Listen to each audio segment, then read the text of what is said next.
નમસ્કાર દર્શક મિત્રો, હું શીતલ મહેતા ન્યૂઝ ઓફ કચ્છમાં આપનું સ્વાગત છે। આજે તારીખ 29 જાન્યુઆરી 2024। જોઈએ આજના સમાચાર। Power by KC jewellers, latest fashion ડિઝાઇનના ઓર્નામેન્ટ્સનો વિશ્વાસપાત્ર showroom, hospital road, Bhuj. News of Kutch power by Opal electronics, LG best shop, Vijaynagar road, Bhuj, Rambag road, Adipur. Rapar તાલુકાની સૂકી ધરતીને પાણી મળ્યું ત્યારે કેવા મોટા બદલાવ સામે આવ્યા તેના અભ્યાસની વાત પૂર્વ ધારાસભ્ય પંકજ મહેતાએ ખાસ મુલાકાતમાં કરી। જુઓ રાપર તાલુકાના કાયાપલટની વાત। હંમેશા પાણી નહીં મળવાથી રાપર તાલુકો વર્ષોથી વેરાન અને પાણી વગર તરસતી ધરતીને જ્યારે નર્મદાનું પાણી મળ્યું ત્યારે રાપર તાલુકામાં કેવી ક્રાંતિ આવી, જનજીવન તથા આર્થિક બદલાવ શું થયો તે માટે આ વિસ્તારના અભ્યાસી અને પૂર્વ ધારાસભ્ય પંકજ મહેતા સાથે ન્યૂઝ ઓફ કચ્છના નવીન મહેતાએ ખાસ વાત કરી। જુઓ વિસ્તૃત મુલાકાત અને સાંભળો રાપર તાલુકાની પ્રગતિની વાત। દર્શક મિત્રો, ન્યૂઝ ઓફ કચ્છમાં હું નવીન મહેતા આપનું સ્વાગત કરું છું। ખાસ કરીને આપણે એક નવા વિષય ઉપર આપણે વાત કરીએ। આપણે ઘણી બધી વસ્તુઓ ઉપર વાત કરતા હોય, ક્રાઇમ હોય, આ હોય તો એ બધી ઘણી બધી આ પોલિટિશિયનના સમાચારો હોય, પરંતુ આ એક એવા યુનિક સમાચાર અથવા યુનિક વિષય ઉપર આપણે વાત કરવા જઈ રહ્યા છીએ કે ઘણી વખત આપણને એવું લાગે છે કે આપણને પ્રાપ્ત થયા પછી આપણે એનું મૂલ્યાંકન નથી કરતા।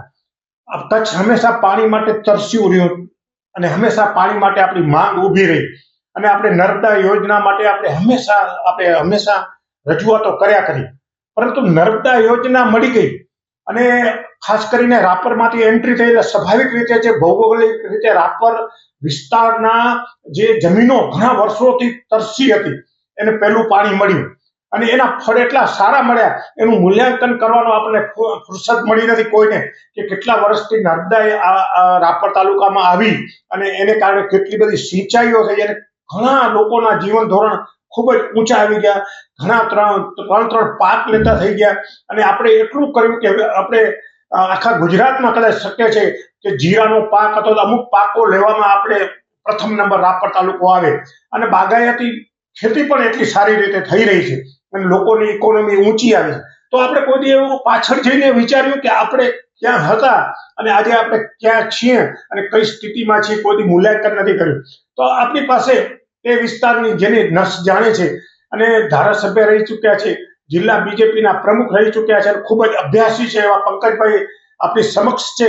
તો એમને પૂછીએ, એ પોતે રાપરના છે, તો એ કઈ રીતે આખા રાપર તાલુકાની એગ્રીકલ્ચર ઇકોનોમીનું કઈ રીતે એ મૂલ્યાંકન કરી રહ્યા છે, તો આપણે એમની પાસે સાંભળી। પંકજભાઈ, ખાસ ન્યૂઝ ઓફ કચ્છમાં આપનું સ્વાગત છે। ખાસ હું એ પૂછવા માંગીશ કે રાપર તાલુકામાં નર્મદા યોજના આવ્યા પછી શું બદલાવ આવ્યા છે? નવીનભાઈ, ન્યૂઝ ઓફ કચ્છ આપને અને આપની ટીમને હું અભિનંદન પાઠવું છું, કારણ કે આપ હંમેશા કોઈક ને કોઈક નવા અભ્યાસુ વિષયો સાથે આપના વાચક વર્ગ સાથે જોડાયેલા રહ્યા છો। આપ ખેતીના વિષયની રાપર તાલુકાની કે કચ્છની વાત કરીએ તો આમ તો સમગ્ર હિન્દુસ્તાન એક ખેતી પ્રધાન દેશ છે અને વર્ષોથી ખેતીના ફિગરો ઉપર તમે નજર નાખશો તો તમને એમ લાગશે કે આઝાદીના 60-65 વર્ષ અને છેલ્લા 10-1 દાયકાની અંદર સમગ્ર દેશની અંદર કૃષિના ક્ષેત્રની અંદર ખૂબ મોટા બદલાવ આદરણીય નરેન્દ્રભાઈના નેતૃત્વની અંદર ભારતીય જનતા પાર્ટીની સરકાર જ્યારથી આવી ત્યારથી કૃષિના ક્ષેત્રમાં ખૂબ મોટા અનેક પ્રકારના બદલાવ આવ્યા છે। એ યાંત્રિક બદલાવ હોય, એ બિયારણને લગતા બદલાવ હોય, એ ટેકાના ભાવ આપીને કૃષિ પેદાશ અને ખેડૂતોની આવક વધારવાના વિષય હોય, નાના ખેડૂતોને સીધી સહાય આપવાના વિષય હોય અને ખેડૂતોને સંલગ્ન જેને કહી શકાય એ સહકારી માળખાનું સ્વરૂપ આખું છે એ બદલાવવા માટેનો પ્રયાસ અને એના સારા પરિણામો, એટલે આ બધા જ વિષયોને જોઈએ તો છેલ્લા 10 વર્ષની અંદર ખૂબ મોટા બદલાવ આ દેશની અંદર આવ્યા છે। એમ કહી શકાય કે ભારતની અંદર લગભગ 65 કરોડ લોકો એટલે અડધી આબાદી એ ખેતી સાથે એક યા બીજી રીતે સંકળાયેલી છે। એટલે આ દેશની અંદર આ ક્ષેત્ર એ સૌથી અગ્રીમ ક્ષેત્ર છે અનેક ક્ષેત્રો ડેવલપમેન્ટના, વિકાસના, અર્થ ઉપાર્જનના હોઈ શકે, પણ સૌથી અગત્યનું ક્ષેત્ર અગર કોઈ હોય તો એ છે આ ખેતીનું ક્ષેત્ર. અને ટોટલ જેટલા ભારતની અંદર ખેડૂતો છે એ પૈકી લગભગ 86% ખેડૂતો જે છે એ નાના ખેડૂતો છે. અને એટલે આ બધા જ ખેડૂતોનો ઉદ્ધાર થાય, ખેતીનો ઉદ્ધાર થાય અને આખરે ખેતી થકી સમગ્ર માનવજાતને ફાયદો થાય એને ધ્યાનમાં રાખીને કેટલાક નિર્ણયો છેલ્લા 10 વર્ષની અંદર સરકારે કર્યા છે. વિશેષ કરીને એમ કહી શકાય કે આદરણીય અમિતભાઈ શાહના નેતૃત્વની અંદર સહકારનો આખો એક નવો ડિપાર્ટમેન્ટ ઉભો કર્યો અને સહકારી માળખાને દ્રઢ કરવા માટે સહકારી મંડળીઓથી, જે ગ્રામીણ સ્તરથી શરૂ થાય, એ કિસાનો માટેની સહકારી મંડળીઓ હોય, ત્યાંથી આગળ જઈને ખરીદ વેચાણ સંઘ હોય, ત્યાંથી આગળ જઈને બજાર માલ વેચવા માટે એપીએમસી ખેતીવાડી ઉત્પન્ન બજાર સમિતિઓ હોય, એ બધાને દ્રઢ કરતા કરતા અને ખેડૂતોને અને ખેત વિષયો સાથે જોડાયેલા લોકોના ઉદ્ધાર માટે સહકારી બેંકો હોય, અને હવે તો કંપની સ્તરનું કામ એટલે એફપીઓ બનાવવાનું, ફાર્મર પ્રોડ્યુસર ઓર્ગેનાઇઝેશન, આ પ્રકારની એફપીઓને પ્રોત્સાહન આપી અને એક આખું મજબૂત માળખું નીચેથી કરીને ઉપર સુધીનું થાય એ પ્રકારનું સુદ્રઢ કામ દેશની અંદર થયું છે. તો ઘણા બધા વિષયની વાત કરીએ તો એમ કહી શકાય કે આજે લગભગ 11,000 કરતા વધુ એફપીઓ ભારત દેશની અંદર કાર્ય કરતી થઈ છે. કચ્છની વાત કરીએ તો કચ્છનું સહકારી ક્ષેત્ર દરેક તાલુકાની અંદર ખૂબ સારી રીતે કામ કરી રહ્યું છે. પણ વિશેષ કરીને હું આજે રાપર તાલુકાની વાત કરું તો ખેતી અને સહકારી માળખું, આ બંનેના ફિગરો છે, એનાથી આપણે સમજવાનો જો પ્રયાસ કરીએ તો માત્ર રાપર તાલુકાની અંદર છેલ્લા વર્ષની વાત કરું તો 2 લાખ એકર કરતા વધુ પિયત વિસ્તાર થયો છે.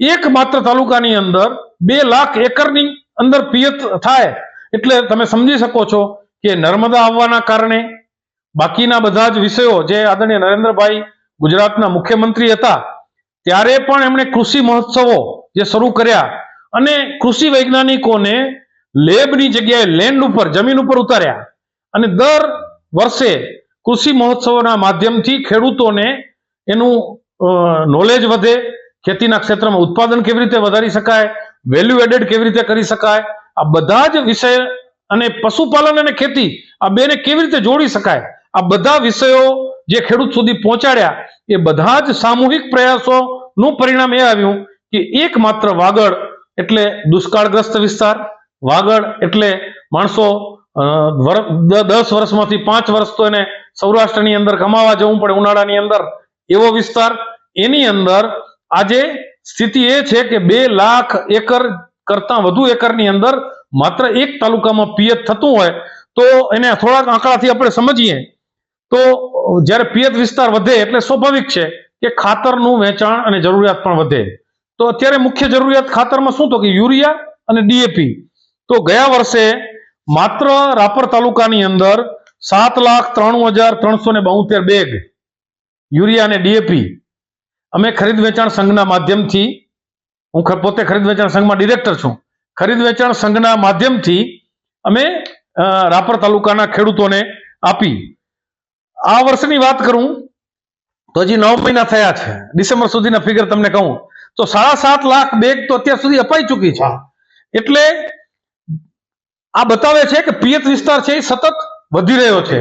તો પિયત વિસ્તાર વધવાના કારણે રાપરની એકમાત્ર સહકારી સંસ્થા ખરીદ વેચાણ સંઘ, જેનું 43 કરોડ રૂપિયાનું ગયા વર્ષે ટર્નઓવર હતું, આ વર્ષે અમારું ટર્નઓવર 60 કરોડ કરતા વધુ થવાની સંભાવના છે. આ સંસ્થાઓ સ્વર્ગસ્થ રતનસિંહભાઈ સાવલા જેવા બુઝુર્ગ જૈન આગેવાનોએ ખેડૂતોના હિતની અંદર શરૂ કરી હતી અને ઈમાનદારીપૂર્વક ખૂબ સારું કામ ત્યાં કરી રહી છે. મેં પણ એક ધારાસભ્ય હતો ત્યારે સહકારી મંડળી શરૂ કરી. માત્ર મારી સહકારી મંડળીનું ગયા વર્ષે 12 કરોડ રૂપિયાનું ટર્નઓવર હતું અને આ વર્ષે 20 કરોડ કરતા વધુ ટર્નઓવર એકલા રાપરની મારી સહકારી મંડળીનું થવાનું છે. એ મંડળીના કયા સબ્જેક્ટ ઉપર મંડળી સબ્જેક્ટ ઉપર કામ કરે છે. ખેડૂતોને સારું બિયારણ, ક્વોલિટી બિયારણ મળી રહે, ખેડૂતોને ખાતર સમય ઉપર સારી ક્વોલિટીનું અને એકદમ રિઝનેબલ ભાવથી મળી રહે. સાથે સાથે સરકારની જે ખરીદીની યોજના હોય છે તો જેમ કે ગયા વર્ષે રાયડો ખરીદી છે, તો રાયડો ખરીદીનું સેન્ટર પણ અમારી મંડળીએ કામ કર્યું હતું. એટલે આ પ્રકારના ખેડૂતોની સેવાના બધા જ પ્રકારના કામ કરીએ છીએ. પંકજભાઈ, ખાસ કરીને આપણે વાત કરીએ કે એગ્રીકલ્ચર લેન્ડનો વિકાસ થયો છે પાણી મળવાથી. ખાસ પાણી જ એનું બેઝિક છે. જો પાણી ન હોય તો કશું જ નથી એમ. પાણીને કારણે આ બધા પાકો આપણે ગયા ને અને ખાતરની જરૂર પડી ને બિયારણોની. તો ખાસ કરીને કયા પાકો ત્યાં વધુ ડેવલપ થયા, ખાસ કરીને વાત કરીએ રાપર તાલુકામાં? રાપર તાલુકાની અને આખા કચ્છની તમે વિચારો ને તો ટોટલ જે ખેતી છે એનું રાપર તાલુકાની અંદર મુખ્યત્વે જીરું, એરંડા, રાયડો, અને હવે તો ગઈકાલે મને રાપર હતો 26 જાન્યુઆરીમાં, તો બાદરગઢ ગામના એક ખેડૂત મને મળવા આવ્યા. ત્યાં તો નર્મદાનું પાણી પહોંચ્યું નથી, પણ ખેડૂતો પણ ઉદ્યમી છે. જ્યારે આર્થિક શક્તિ વધે ને, શક્તિ પણ વધે અને સાહસિક શક્તિ વધે, તો એને માત્ર 50 લાખ રૂપિયા જેટલું તો એકલા બાદરગઢના ખેડૂતે ઉત્પાદન કરીને ત્યાં શીંગાનું વાવેતર કર્યું અને ઉત્પાદન કર્યું. એટલે આપણે કલ્પના ન કરી હોય એ પ્રકારના બધા જ પાક રાપર તાલુકાની અંદર મુખ્યત્વે જીરું છે, એરંડા છે, રાયડો છે. આમ તો રામમોલની અંદર પણ બધા જ પાક થાય છે અને વિશેષ પાકોની અંદર પણ અગ્રેસર તાલુકો છે. આખા કચ્છની અંદર મેં જે ફિગરો કીધા એ લગભગ જેટલું ખાતર વેચાણ છે એનું 40% રાપર તાલુકામાં છે. હવે સબસિડીની વાત ક્યાંક વિચારીએ તો આપણે આંકડા મગજમાં બે વાર હિસાબ કરવો પડે. લગભગ એકલા કચ્છ જિલ્લાની અંદર જે યુરિયા ને ડીએપી ની સબસિડી છે એ લગભગ 250 કરોડ રૂપિયા જેવી સબસિડી ભારત સરકારની તિજોરીમાંથી જતી હશે. આ ચિંતાનો વિષય છે. હું આને ચિંતાનો વિષય ગણું છું. આ ડેવલપમેન્ટ તો છે જ, પણ સાથે સાથે બધાએ સાથે મળીને પ્લાનિંગ કરવું પડશે, વિચારવું પડશે કે આ યુરિયા અને ડીએપી ની ખપત કેમ ઘટે અને એના બિન રાસાયણિક પાક કેમ પેદા.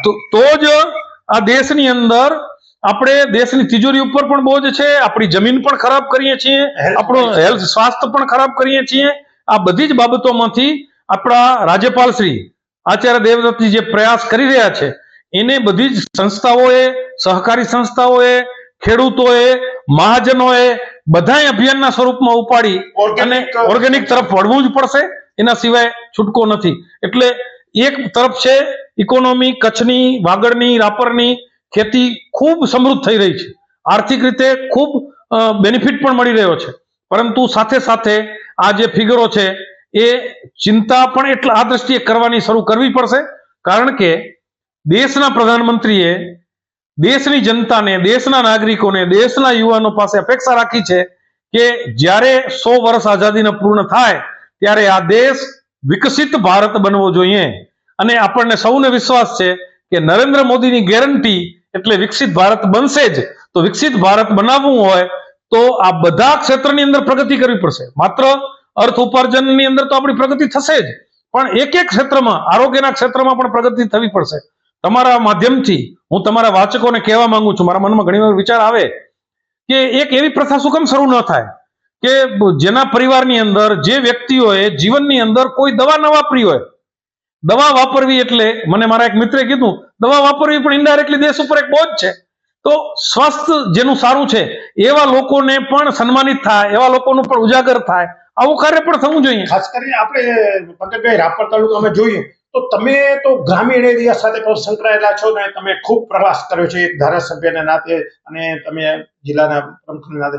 તો તમે એવા કેટલાય લોકોને જોયા હશે જે ફાટેલ કપડામાં હોય, ઓઇલ વાળા કપડાઓમાં હોય અને બિચારા ખેડૂતો બહુ જ મહેનત કરીને પાક લેતા હોય. આજે એ લોકોને જોવો છો તો એ લોકો પાસે ગાડી હોય છે, સારી રીતે પોતાનું સ્ટેટસ ઊભું કર્યું છે. શું તમને આખા જનજીવનમાં ફેરફાર લાગે?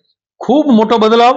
જ્યારે વ્યક્તિની આર્થિક સ્થિતિ સારી થાય તો એમાંથી ખૂબ મોટો બદલાવ એ સહજ અને સ્વાભાવિક થતો હોય છે. ગઈકાલે જ રાપરની અંદર આંજણા ચૌધરી સમાજ, આખા કચ્છમાં લગભગ 16 કે 17 ગામ એ રાપર તાલુકાની અંદર માત્ર છે, એમણે પોતે બધા આખા સમાજે સાથે મળીને માત્ર રાપર તાલુકાના જ સમાજના ભાઈઓ પાસેથી ફંડ કરીને એ શૈક્ષણિક સંકુલ ઉભું કરી રહ્યા છે. આર્થિક સદ્ધરતા જ્યારે વધે ત્યારે માણસને તમામ પ્રકારે પ્રગતિ કરવા માટેનો પ્રેરણા મળે. એટલે આ પ્રકારનું ઉત્તમ કામ થાય. બેન્કિંગ ક્ષેત્રની તમે વાત કરો તો માત્ર રાપર તાલુકાની અંદર રાપરમાં જ પહેલા તો બેંક હોય. પહેલા બેલાથી કોઈને 50 કિલોમીટર પર જવું હોય, બેંકનું કામ એટલે રાપર જ હોય. આજે રવ જેવા નાનકડા ગામમાં બેંક છે, ત્રંબો જેવા નાનકડા ગામમાં બેંક છે, અને ગામે ગામ ફતેગઢની અંદર બેંક છે, પલાસવામાં બેંક છે, રાપરમાં અનેક બેંકો છે. અને સાહેબ રાપરની દેના બેંક ભારતની સૌથી વધુ એકાઉન્ટ ધરાવતી બેંક છે. એટલે આ બેન્કિંગ વાગડની અંદર લોકો બેંક સાથે વ્યવહાર કરે, બેંકમાં પૈસા મૂકે. હું માત્ર કેડીસીસી બેંકના ફિગરોની વાત કરું તો રાપર તાલુકાની અંદર એકલા કેડીસીસી બેંકે 5484 ખેડૂતોને 90 કરોડ રૂપિયા કરતા વધુ ની લોન ધિરાણ આપી છે, અને 100% રીપેમેન્ટ છે. આ સૌથી મોટી વાત છે. વાગડની છાપ જે છે ને, ઘણી વખત એમને રીતે બનાવેલી છે, પણ વાગડની કેટલીક સારી બાબતો જે છે એ કદાચ લોકો સુધી નથી પહોંચતી. વાગડની બધી જ સહકારી મંડળીઓ ખેડૂતો એના મારફત ખેડૂતોને જે લોન આપવામાં આવે છે એ 100% રીપેમેન્ટ છે દર વર્ષે. તો એકલા રાપર તાલુકાની અંદર લોનનું જે પ્રમાણ છે એની સાથે 47 કરોડ રૂપિયા જેટલી ડિપોઝિટ પણ છે. માત્ર કેડીસીસી બેંકની વાત કરું છું. કચ્છ ડિસ્ટ્રિક્ટ સેન્ટ્રલ કોઓપરેટિવ આજે બતાવે છે કે ઇકોનોમી ત્યાં વધી. હવે તમે એની સાથે સાથે કચ્છના વાગડના બધા જ આંકડા લઈ શકાય. સરહદ ડેરીની વાત કરીએ તો 10 વર્ષ પહેલાના આંકડા તમે લ્યો તો 6 કરોડ 25 લાખ લીટર દૂધ એકત્રિત થતું હતું આખા કચ્છમાં. આજની તારીખે 22-23 ના આંકડા લઈએ તો લગભગ 14 કરોડ લીટર કરતા પણ વધુ દૂધ ગયા વર્ષે સરહદ ડેરીએ કચ્છમાંથી એકત્રિત કર્યું છે. હું આનાથી સંતુષ્ટ નથી, કારણ કે હું તો આખા ગુજરાતમાં ફરવા વાળો વ્યક્તિ છું. હું બનાસકાંઠામાં 2 મહિના ચૂંટણીના કાર્યમાં રહ્યો છું, અનેક જિલ્લાઓમાં ફર્યો છું, અનેક સહકારી દૂધની ડેરીઓનો અભ્યાસ મેં કર્યો છે. હું ગઈકાલે જ મેં આંજણા ચૌધરી સમાજના કાર્યક્રમમાં બહેનોની ખૂબ મોટી સંખ્યા હતી એટલે કીધું કે થરાદ જઈને અભ્યાસ કરી આવો. થરાદની અંદર નર્મદા આવ્યા પછી આપણા જેવો જ વિસ્તાર છે, રાપર જેવો જ, કોઈ ઉદ્યોગ નથી, ત્યાં કોઈ મોટી ઇન્ડસ્ટ્રી નથી, બાકીના કોઈ વિશે માત્ર ખેતી આધારિત વિસ્તાર છે. ત્યાંની એપીએમસી પાસે 100 કરોડ કરતા વધુની એફડી છે. ત્યાંની ઇકોનોમી દૂધ આધારિત અને ખેતી આધારિત ઇકોનોમી, પશુપાલન આધારિત ઇકોનોમી છે. તો બહેનો માત્ર પ્રયાસ અને મહેનત કરે, એની ઉપજમાંથી એના પરિવાર ચાલી જાય છે અને ખેતીની બધી જ આવક બચી પડે છે. એટલે આપણે ત્યાં પણ હજી પશુપાલનનું કાર્ય વધુ થઈ શકે એમ છે. અને ડેરીનું વિસ્તાર જે થયો છે સરહદ ડેરીનો, એટલે એના કારણે સગવડ પણ થઈ છે. સમયસર પૈસા આવી જાય, રોકડીએ પૈસા આવી જાય. અને ખેતી સાથે જ્યારે પશુપાલન કરો તો ખેતીની સાથે જે ઉપજ થાય એના કારણે જે પશુપાલનનો તમારે વ્યવસાય કરવો હોય તો કોસ્ટિંગ નીચી આવે. એટલે અને બહેનો ઘરે જાતે કામ કરે એટલે ખૂબ કોસ્ટિંગ નીચી આવે. તો એનાથી અર્થવ્યવસ્થા છે એ ખૂબ ઝડપથી આગળ વધી શકે. બીજું એક ફેક્ટર પણ ત્યાં ડેવલપ થયું છે કે ખેતી થાય એટલે ખેતીના ઓજારો ખપે, વેલ્ડિંગ વાળાઓ ખપે, એના બધા મેકેનિકો ખપે. આ ઘણી બધી એવી સાઈડ બાબતો એવી છે કે જે ઘણા ઉદ્યોગો તો ઘણા લોકોને રોજી આપતા. એક સાથે ખેતીનું ક્ષેત્ર ખૂબ ઝડપથી 5-7 વર્ષમાં વધ્યું છે. એની સામે જે બાકીનું ઇન્ફ્રાસ્ટ્રક્ચર, બાકીની વેપાર ગતિવિધિ અને બાકીના વેપારીઓની વ્યવસ્થા તંત્ર જે હોવું જોઈએ એ કદાચ ક્યાંક ઓછું પડે છે. હું તો એમ કહું કે ગયા વર્ષના ફિગરો ઉપર મોટો અંદાજ કરીએ તો જે ખેત ઉત્પાદન થયું એનું માંડ 25-30% રાપરની અંદર વેચાણ થયું હશે.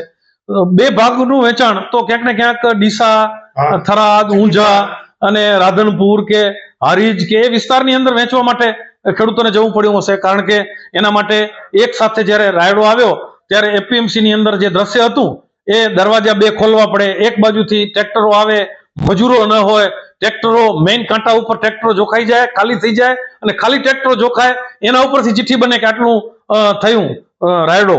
તો આ સ્થિતિ થતી હોય છે. એટલે એની સાથેનું જે અનુષંગિક ઇન્ફ્રાસ્ટ્રક્ચર છે એ પણ ખૂબ વિકસાવવાની ત્યાં આવશ્યકતા ઊભી થશે અને એ વિકસી પણ રહ્યું છે. એટલે ટ્રેક્ટરોની પણ સંખ્યામાં મોટો વધારો થયો, એને કારણે મેકેનિકલોની સંખ્યામાં વધારો થયો હશે, એને કારણે અન્ય ક્ષેત્રો મોટરસાયકલો વેચાણી હશે, એને કારણે ગાડીઓ વેચાણી હશે. એક સમય હતો કે રાપર તાલુકાની અંદર માત્ર રાપર અને આડેસર 2 જગ્યાએ પેટ્રોલ પંપ હતા.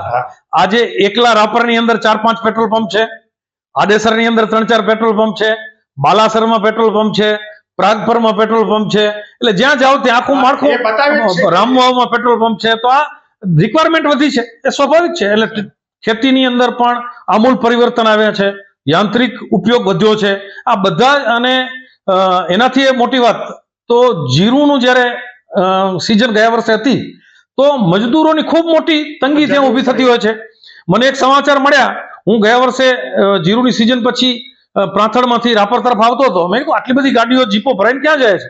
તો મને કે રામદેવ પીરની આજુબાજુ, ભચાઉ તાલુકા સામખેરની આજુબાજુથી રોજ સવારે મજૂરો જીરાની કાપણી માટે બાલાસર, જાટાવાળા, બેલા, ગેડી આ બધા ગામોમાં આવે છે અને 4-5 વાગે બધા જ રિટર્ન થાય છે. એટલે એક ખેતી સાથે કેટલા પરિવારો નભી શકે છે. પરંતુ એક પ્રશ્ન હંમેશા મને થઈ રહ્યો છે પંકજભાઈ, કે ખડીર સંલગ્ન છે રાપરની, ભલે તાલુકો ભચાઉ હોય પણ ખડીરને પણ બહુ જ પાણીની તંગી હતી. ખડીરમાં બહુ વિકાસની જરૂર હતી. ભલે કુદરતી રીતે અત્યારે હેરિટેજ આવી હોય એવા એ પછીની વાત છે, પણ ખેડૂતોનો વિકાસ તો ત્યારે જ થાય જ્યારે પાણી મળે.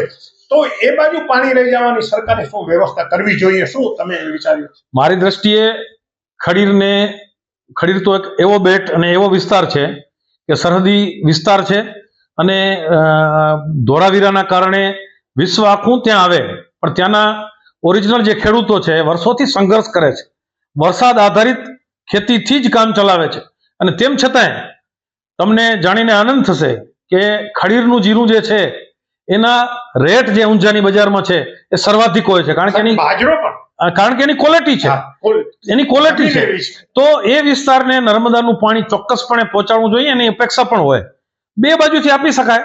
આમ તો મારા અંદાજ મુજબ જે સરણ જળાશય પ્રાંથળની અંદર જે રિઝર્વ એરિયા છે એમાંથી પાઇપલાઇન મારફત જે પાણી લોધરણી સુધી કે શિરાની વાડ સુધી જવાનું છે એને જ હજુ લંબાવીને ખડીર સુધી આપી શકાય.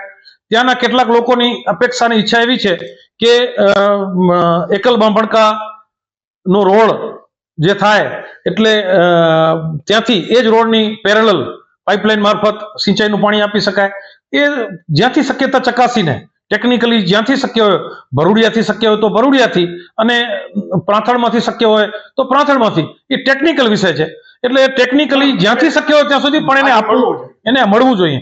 અને કચ્છને જે 1 મિલિયન એકર ફીટ પાણી મળવાનું છે એ 1 મિલિયન એકર ફીટ પાણી પૈકી ખડીર બેટનો ચોક્કસપણે સમાવેશ થાય એ ખૂબ આવશ્યક છે. તો એક સાથે ખડીરનો વિકાસ પ્રવાસનની દ્રષ્ટિએ, વર્લ્ડ હેરિટેજ તો થયું, પણ સાથે સાથે વિશ્વની અજાયબીમાં ધોરાવીર આવ્યું છે. માત્ર હેરિટેજની સાઇટ ઉપર આવ્યું એ તો ખૂબ મોટો વિષય છે, પણ અને સાથે સાથે સરકારની આદરણીય નરેન્દ્રભાઈની ખડીર ઉપર, ધોરાવીરા ઉપર એક વિશેષ નજર છે. તમે કલ્પના કરો કે એક હેરિટેજ સાઇટ એક વિશ્વની અજાયબીમાં પણ આવે અને સાથે સાથે તરત જ એના માટેની ડેવલપમેન્ટની ઓથોરિટી પણ રચના થાય. એક આટલા નાના ગામડાની અંદર ઓથોરિટીની રચના થઈ હોય એ પણ પહેલો બનાવ છે. એટલે અને ખાસ કરીને સાહેબ રેલવે માટેનું પણ સર્વે થઈ રહ્યું છે. નેશનલ હાઈવે પણ ત્યાં આવે. આ ખડીરને નેશનલ હાઈવે મળે, રાપરને નેશનલ હાઈવે મળે, એ તમે એ આજથી થોડા વર્ષો પહેલા એ કલ્પના પણ નહીં કરી શકતા હો કે આપણે આટલું બધું ડેવલપમેન્ટ. આપણે ચર્ચા ખેતીના ક્ષેત્રથી શરૂ કરી હતી, પણ તમે પ્રાંથળની અને ખડીરની વાત કરી. મને કારણ કે હું પોતે પ્રાંથળનો છું, એટલે એ અનડેવલપ વિસ્તાર છે વર્ષોથી અનડેવલપ. અને મને વિશ્વાસ અને શ્રદ્ધા એટલા માટે છે કે નરેન્દ્રભાઈની દ્રષ્ટિએ વિસ્તાર ઉપર પડી છે. નરેન્દ્રભાઈ એકવાર કોઈ વિસ્તારની ઉપર નજર કરે ને એટલે મને ભરોસો છે, જેમ કચ્છ ઉપર નજર કરી તો કચ્છ આખું જે ડેવલપ થઈ રહ્યું છે એ જ પ્રકારે હવેની એમની નજર છે. એ કદાચ મને એમ લાગે છે કે આવનારો સમય એ વાગડનો, રાપર તાલુકાનો, ખડીરનો, પ્રાંથળનો એટલા માટે પણ આવવાનો છે કે રાપર તાલુકાની અંદર, ખડીરની અંદર અને મોટા રણની અંદર હાઇડ્રોજનનો દેશનો પહેલો પ્રોજેક્ટ ત્યાં આવી રહ્યો છે. અને રિલાયન્સ જેવી, અદાણી જેવી મોટી કંપનીઓ ત્યાં હાઇડ્રોજન પાવર પેદા કરવાની છે અને એનું કાર્ય શરૂ થઈ ચૂક્યું છે. અને એટલે મને લાગે છે કે હવેનો સમય કદાચ એ અનડેવલપ એગ્રીકલ્ચર પછી ઉદ્યોગ પણ આવી રહ્યો છે. એટલે રાપર તાલુકાનો ચારે બાજુથી સર્વાંગી વિકાસ થઈ રહ્યો. પંકજભાઈ, ખૂબ આંકડાઓ સાથે અને ખૂબ અભ્યાસ સાથે તમે ખૂબ સારી એવી છણાવટ કરી. આપણે આશા રાખીએ ખડીરની પણ જે માંગ છે, ઘણા સમયથી ખડીરને પાણીની આપણે જાણીએ જ છીએ, કારણ કે આપણે કઈ બહુ બહારના નથી, તો એ ખડીરની માંગ પણ ભવિષ્યમાં પૂરી થશે એવી આપણે અપેક્ષા રાખીએ અને તમારી પણ આશા એવી ફળે એવી અમારી શુભકામનાઓ છે. દર્શક મિત્રો, આપણે જોયું કે એક એગ્રીકલ્ચર, એક પાણી જે વિસ્તારને મળે એ વિસ્તાર કેટલો ખીલી ઉઠે છે અને ખીલી તો એટલો ઉઠે છે કે એનો જન આજે ઇકોનોમિકલ રીતે આગળ આવી ગયો છે, ખૂબ જ સુખી થઈ રહ્યો છે. એ આપણા ભારતના વિકાસનો પણ એક ભાગ છે અને એના માટે દરેક લોકોએ જે કાર્ય કર્યું ખૂબ જ અભિનંદનને પાત્ર છે. અને હજુ પણ આપણે ઘણી બધી કચ્છની એગ્રીકલ્ચર લેન્ડ છે, ત્યાં સુધી પાણી પહોંચે તો કચ્છ ખેતીમાં મને લાગે છે બહુ જ વિક્રમો સર્જી શકે એવી પરિસ્થિતિ છે. તો દર્શક મિત્રો, આજે આપણે એક એવા વિષય પર વાત કરી, આપને પણ જાણીને આનંદ થશે કે એક પાણીની સમસ્યાઓ જો એગ્રીકલ્ચરમાં પૂરી થઈ જાય તો કેટલો વિકાસ થઈ શકે. નવીન મહેતા સાથે અંકુર બંસાલી, ન્યૂઝ ઓફ કચ્છ, ભુજ. ભારતીય અંક જ્યોતિષ શાસ્ત્રના પ્રણેતા, ભારતના 8 વડાપ્રધાનોની આગાહી કરનાર જ્યોતિષી શંકર ગોર ઇન્દિરા ગાંધીના વિજય અને અપમૃત્યુની સચોટ આગાહી કરી, રાજીવ ગાંધીના પરાજય અને તેમના અપમૃત્યુની પણ સચોટ આગાહી કરી, અટલ બિહારી વાજપેયીના રાજીનામાની સચોટ આગાહી કરી, હાલના ભારતના વડાપ્રધાન નરેન્દ્ર મોદીની જીતની પણ સચોટ આગાહી કરી. વર્ષ 2012માં પણ નરેન્દ્ર મોદી માટે આગાહી કરી છે કે મોદીજી જીતની હેટ્રિક કરશે અને 2024માં પણ ચૂંટણી જીતશે. જ્યોતિષી શંકર ગોરની મંત્રજાપ, ગુરુના નંગ વગર સાચી સલાહ અને સચોટ ઉપાયથી 20,000થી વધુ લોકોને ફાયદો થયો. ઘર બેઠા સલાહ મેળવો. Mobile number 9909602928. ટીના હાઉસ, 6ઠી બારી ring road, Bhanji street, Bhuj, Kutch. દર્શક મિત્રો, આ હતા આજના સમાચાર. આવતીકાલે ફરી મળીશું. ત્યાં સુધી મને રજા આપશો. નમસ્કાર.